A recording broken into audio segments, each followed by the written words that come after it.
Қайырлы күн, құрметті достар. Бүгін біздің екінші сабағымыз. Добрый день, дорогие друзья. Сегодня наш второй урок. На прошлом уроке мы с вами познакомились с несколькими понятиями казахского языка. Первое – это закон сингармонизма. Давайте вспомним, о чем это. Закон сингармонизма говорит о том, что есть твердые слова, за которыми следуют твердые суффиксы и окончания. Есть мягкие слова, за которыми следуют мягкие суффиксы и окончания. На том уроке мы с вами познакомились с порядком присоединения 4 типов окончаний. Если есть окончание множественного числа в слове, то это будет первым стоять. Следует далее окончание принадлежности. Третий тип окончания – это падежное окончание. И четвертый тип окончания – это личное окончание. А что делать, если какое-то из окончаний отсутствует? Все просто. Если одно из окончаний отсутствует, то последующее присоединяется к предыдущему. И также мы познакомились с вами с первым типом окончания. Это окончание множественного числа. Лардер, дардер, тартер. И со вторым типом окончания, с окончаниями принадлежности. Давайте мы повторим их сегодня. И сегодня мы сделаем... Если вчера мы с вами научились на прошлом уроке делать словосочетания, то на этом уроке мы с вами научимся делать сложные словосочетания. Сложное оно не для восприятия сложное, оно просто по конструкции 2-3 раза дублируется, поэтому называется сложным. Многие понятия в языке сложные вещи относятся именно к конструкции, не к восприятию. Итак, повторим. Мы на том уроке с вами выяснили, что притяжательное местоимение может быть продублировано окончанием «м». Может быть продублировано окончание «м» и окончанием «м». Почему их 3? Опять-таки закон сингармонизма, закон гармонии звуков. Если слово заканчивается на согласную и далее, то окончание начинается с гласной. Если слово, допустим, «дос» твердое, заканчивается на согласную, соответственно, окончание будет начинаться с гласной. Если, допустим, слово «мягкое» заканчивается на согласную, опять-таки, то окончание далее будет начинаться с гласной и также будет мягким. А если слово вообще заканчивается на гласную, соответственно, окончание начинается с согласной. Вот почему их минимум 3 варианта. После согласной, после гласной, твердое слово, может быть, еще мягкое. Значит, мы с вами на том уроке выяснили, что местоимение «м», а местоимение «мены» может быть продублировано окончание «ом». Местоимение «сенің» продублируется окончанием «ың». Местоимение «сіздің» дублируется местоимением окончанием «аңыз». И «оның» окончанием «с». Поэтому мы смело с вами можем написать, допустим, «досым мой друг», «досым твой друг», «досыңыз ваш друг» и «доса его друг». Это мы с вами научились делать словосочетания на прошлом уроке. И сегодня мы с вами также на базе этих окончаний мы с вами научимся делать сложные словосочетания. История на самом деле очень интересная и алгоритм очень интересный. Обращаю внимание на нашу рабочую тетрадь, лист 2.1, алгоритм перевода словосочетания. У нас с вами есть пример «Дом моего друга». Дом моего друга. Повторяем тот же алгоритм сформирования словосочетания с прошлого урока. Первый шаг мы определяем правильное местоположение слов в словосочетании. Если мы с вами вчитаемся в словосочетание, давайте вчитаемся. Дом моего друга. Дом моего друга. О чем речь идет? О доме, правильно. И если в прошлый раз было 2 слова, то у нас перед нами 3 слова. И, соответственно, главное слово будет уже 3-м. Давайте мы сразу его напишем. Дом. Дом, мы понимаем, что он кому-то принадлежит. Выясняем, кому или чему. Дом другу принадлежит. А вот друг уже, в свою очередь, мой. И у нас получилось такое словосочетание. Моего друга дом.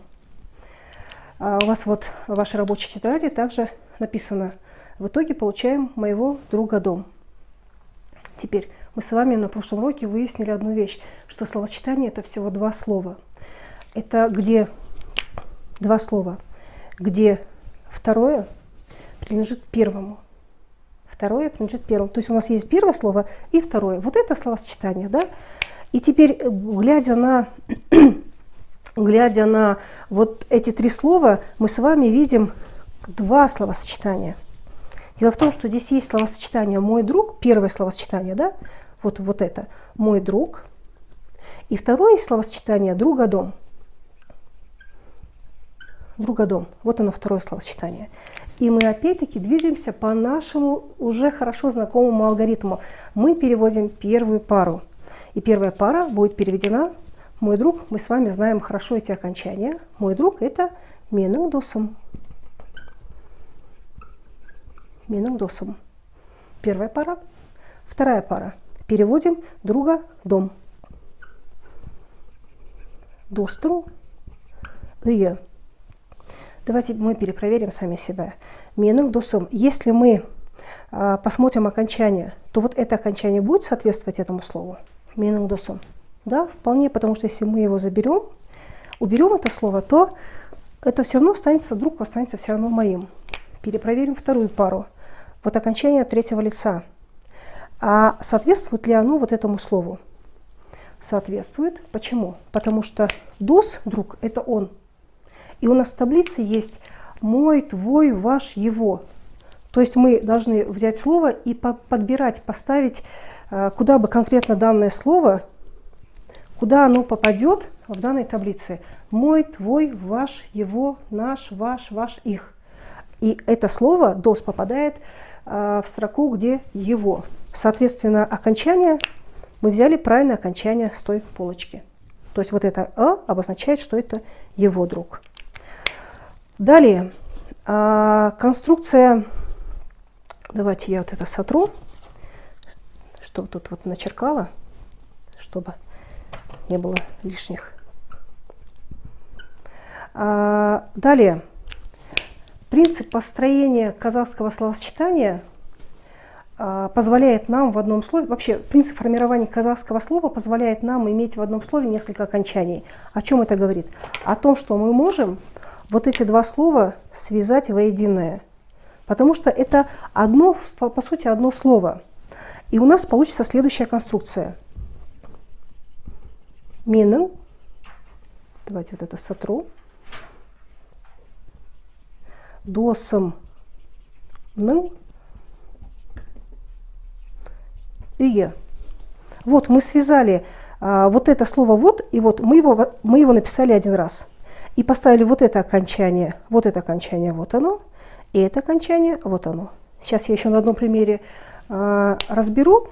А пока хочу сказать, что вот это слово, оно, знаете, на что похоже? Допустим, вот есть я,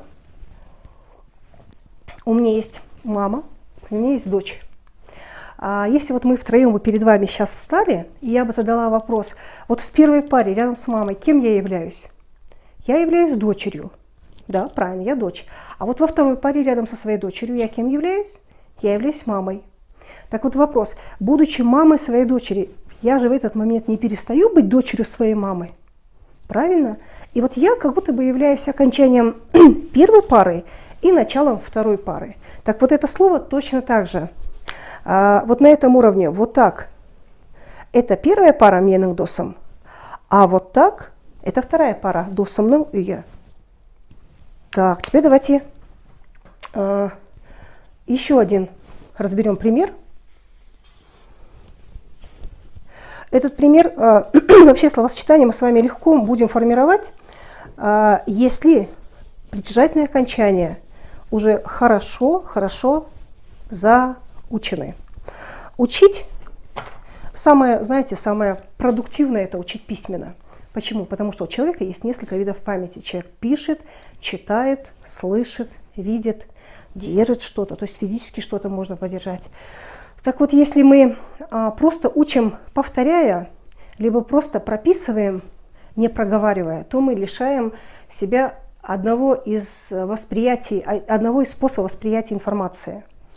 А как следствие мы просто оттягиваем результат, свой собственный результат.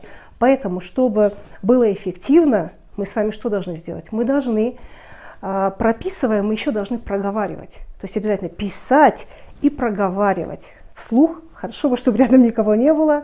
Почему? Почему нужно обязательно проговаривать? Потому что, интересно, наша голова сложена, что звук, который человек слышит ухом, даже если это его собственный звук, наша голова воспринимает как посторонний звук. То есть это, знаете, вот как команду слышит голова. Поэтому нам важно говорить, проговаривать, потому что мы в этот момент и проговариваем, и заодно сами себя слышим. И обязательно нужно писать. Давайте возьмем один пример, который здесь приведен. Имя моей мамы. Имя моей мамы. Все опять по алгоритму. Шаг 1, 2, 3. Выясняем, о чем идет речь. Имя моей мамы. Речь идет о имени. Имя, слово будет третьим. Имя чье? Мое или мамы? Мамы. А мама уже моя. Пишем. Правильный порядок слов переписываем. Получается, первое слово это будет моя, моей, мамы, имя. То есть это еще на русском, но уже в правильной казахской последовательности. Теперь, что делаем? Определяем, здесь у нас есть две пары. Первая пара моя мама, вторая пара мамино имя. Переводим первую пару. Моя мама, менің, анам. Первую пару перевели. Перепроверяем. М. Обозначает ли слово менің? Обозначает. Потому что если вдруг нечаянно мы поставили анаң, то это будет несоответствие. Ң не обозначает менің, обозначает сенің. И в данном случае вот это написано слово твоя мама. А у нас не твоя, у нас моя. Поэтому мы с вами изначально правильно написали анам. Далее переводим вторую пару. Мамино имя. Она, ананың, имя это ат, еще есть синоним есім, ну пускай будем брать базовое слово от имя, ато. Перепроверяем, является ли вот это окончание, дублирует ли оно вот это слово. Это она, это она. Это ее, это ее. Поэтому окончание правильное. Насчет вот этих окончаний, давайте напомню, если окончания лексептык стоят, да, лексептык, он отчасти соответствует русскому родительному падежу. То есть, вот, поиграв словами, мы можем сказать, что слово, где есть родительный падеж, является родителем второму слову. Почему? Потому что вот это слово является, так скажем, обладателем вот этого слова. А вот это слово является обладателем вот этого слова. Поэтому можно с любой стороны играть со словами, лишь бы мы запомнили. Если кто-то запомнил это окончание как лексептык, корнем которым является слово лю, цеплять, то пускай это будет слово, которое цепляет за собой следующее слово. Любыми путями, дорогие мои, мы с вами должны запомнить, какие окончания где ставить нужно. Почему? Потому что без окончания мы никак не сможем сформировать ни слова, ни словосочетания. Так вот, перепроверяем, получилось ли у нас моя мама, менің анам, получилось. Получилось ли у нас мамино имя, ананың аты, получилось. Теперь вспоминаем, что конструкция казахского слова позволяет нам в слове иметь два окончания. И так получилось, что вот этот объект, она, это все-таки одно слово. Поэтому что мы делаем? Мы собираем, мы пишем его один раз. И вот мы пишем сначала первое окончание, а потом второе окончание. То есть вот мы его один раз написали, и вот мы второй раз написали.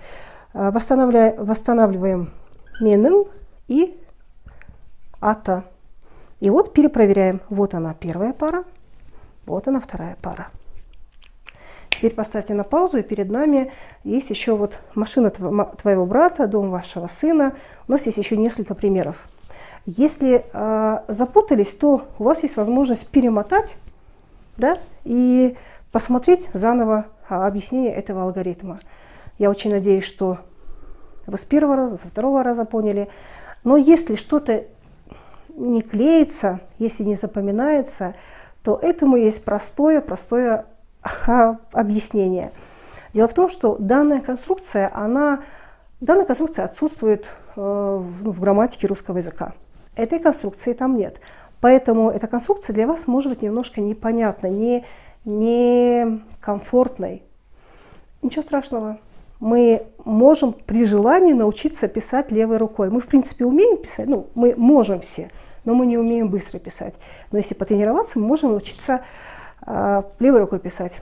Если потренироваться, мы можем научиться ходить задом наперед очень быстро. Если мы потренироваться, человек, который не умеет водить автомобиль, немножко тренировки, он может тоже сесть за руль и возить вас по городу. И вы, глядя на него, увидите, что, зная его лично, человека, который не умел водить машину, вы понимаете, что 2 месяца он еще не водил, но 2 месяца ему нужно было, чтобы научиться. Поэтому всему можно научиться, дорогие мои. Поэтому, если непонятно, перемотайте и заново, перемотайте и заново.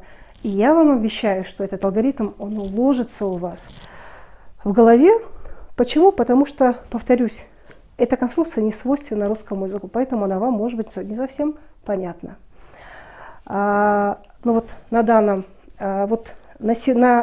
этом сегодняшний урок заканчивается, потому что сегодняшний урок посвящен формированию сложного словосочетания. И теперь домашнее задание. Конечно, делаем домашнее задание, проходим тесты, потом самоконтроль. Я бы вам посоветовала не подглядывать сразу в правильный вариант. Все-таки лучше потренироваться. Если у вас не получается, поставьте опять объяснение и потом еще раз потренируйтесь. А перепроверяйте чуть позже. Осымен екінші сабағымыз аяқталды. Сау болыңыздар.